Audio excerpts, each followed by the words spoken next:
अब मैं कहना चाहूँगी कि मेरे तो पेरेंट्स काफ़ी, जब मैं छोटी थी तब चल बसे थे। मेरी सिस्टर है इंद्रा बिश्नोई, उन्होंने मुझे बड़ा किया। उन्होंने 9th स्टैंडर्ड में थी तब मेरी मदर की डेथ हो गई थी, और उसके बाद से उन्होंने हमें पढ़ाया। वो भी ज़्यादा बड़े नहीं थे, 18-19 साल के ही थे, पर उन्होंने भली भांति हमें लोगों को पढ़ाया लिखाया, और कभी ये नहीं सोचा कि मैं लड़की हूँ शादी करवा के भेज दिया जाए।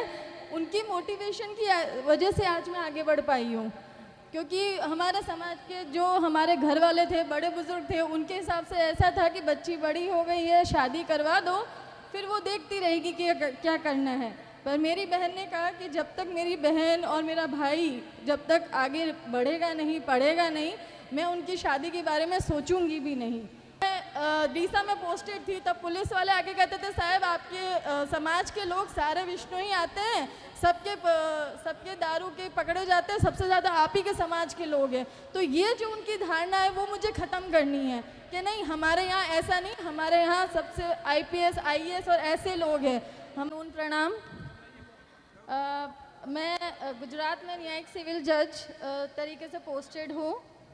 वैसे तो आपको इतने लोगों ने यहाँ पे सब बोल के आपको मोटिवेशन दे दिया है, काफ़ी हद तक आपको सब मुझसे सीनियर लोग हैं, उन लोगों ने आपको काफ़ी मोटिवेशन दिया है। मैं कहना चाहूँगी कि मैं तैयारी जब कर रही थी तो ऐसा सुनने में आता है कि मोटिवेशन की बहुत कमी होती है। मोटिवेशन नहीं होता है, कुछ महीना भर पढ़ने का मन करता है, फिर उसके बाद ऐसा मन करता है कि चलो अब पढ़ाई नहीं हो रही है, अब कहीं और मन भटक रहा है। तो आपको जैसे हमारे डेलू साहब ने कहा था कि आपको अपने पेरेंट्स को देखना चाहिए कि आपको आगे क्या करना है, आपकी अपना फ्यूचर बनाना है। अब मैं कहना चाहूँगी कि मेरे तो पेरेंट्स काफ़ी, जब मैं छोटी थी तब चल बसे थे। मेरी सिस्टर है इंद्रा बिश्नोई, उन्होंने मुझे बड़ा किया। उन्होंने 9th स्टैंडर्ड में थी तब मेरी मदर की डेथ हो गई थी, और उसके बाद से उन्होंने हमें पढ़ाया। वो भी ज़्यादा बड़े नहीं थे, 18-19 साल के ही थे, पर उन्होंने भली भांति हमें लोगों को पढ़ाया लिखाया, और कभी ये नहीं सोचा कि मैं लड़की हूँ शादी करवा के भेज दिया जाए। उनकी मोटिवेशन की वजह से आज मैं आगे बढ़ पाई हूँ, क्योंकि हमारे समाज के जो हमारे घर वाले थे, बड़े बुजुर्ग थे, उनके हिसाब से ऐसा था कि बच्ची बड़ी हो गई है, शादी करवा दो, फिर वो देखती रहेगी कि क्या करना है। पर मेरी बहन ने कहा कि जब तक मेरी बहन और मेरा भाई जब तक आगे बढ़ेगा नहीं, पढ़ेगा नहीं, मैं उनकी शादी के बारे में सोचूंगी भी नहीं। उन्होंने हमेशा हमारे सामने खड़े बिना सपोर्ट के उन्होंने हमें यहाँ तक वो लेके आए हैं। हमें कभी आज तक ये नहीं कहा कि तू मेरे पास पैसे नहीं है, तू रहने दे, अब आगे मैं तुझे नहीं पढ़ा सकती। उन्होंने मुझे निरमा भेजा, मैं अच्छी जगह मैंने पढ़ाई की। उसके बाद भी 2016-17 के बाद भी जब मैं वापस आई, उसके बाद भी 2 साल जब मैं पढ़ती रही, उसके बाद भी काफ़ी लोगों ने कहा कि इतनी कितनी पढ़ाई कर रही है, अब तो पढ़ाई इसकी पूर्ण हो जानी चाहिए, अब तो शादी करवा दीजिए। तब भी मेरी बहन ने वहाँ पे भी मेरा सपोर्ट किया, बोला कि नहीं, उसे जितना वक्त लगेगा, जब तक वो पढ़ाई करेगी, जब तक वो अपने पैरों पे खड़ी नहीं हो जाती, मैं उनकी शादी का नहीं सोचूंगी।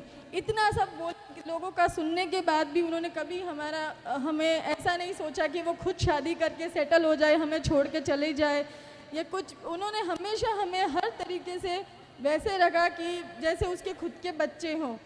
तो अगर आप मोटिवेशन की बात करती हैं तो मैंने हमेशा उसे देखा है, और उसे देख के मैंने आगे मोटिवेशन लिया है कि मेरी बहन है और मेरी बहन ने मेरे लिए इतना किया है तो मैं कुछ बन के ही दिखाऊंगी।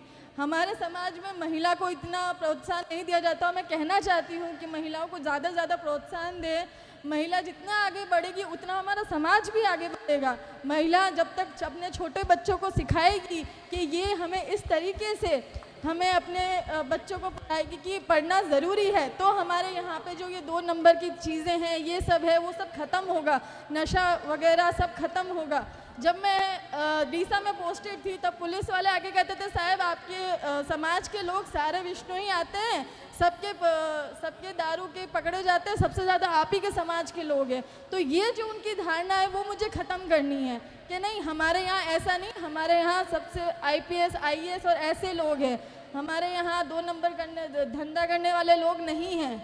तो ये प्रोत्साहन आप कीजिए और ये चीज़ें माएँ सिखा पाएंगी जब वो खुद शिक्षित होंगी। तो माँ मतलब महिला को पढ़ाइए, बच्चों को पढ़ाइए, उनको आगे बढ़ाइए। शादी तो होती रहेंगी पर पहले उनको अपने पैरों पे खड़ा कीजिए। धन्यवाद।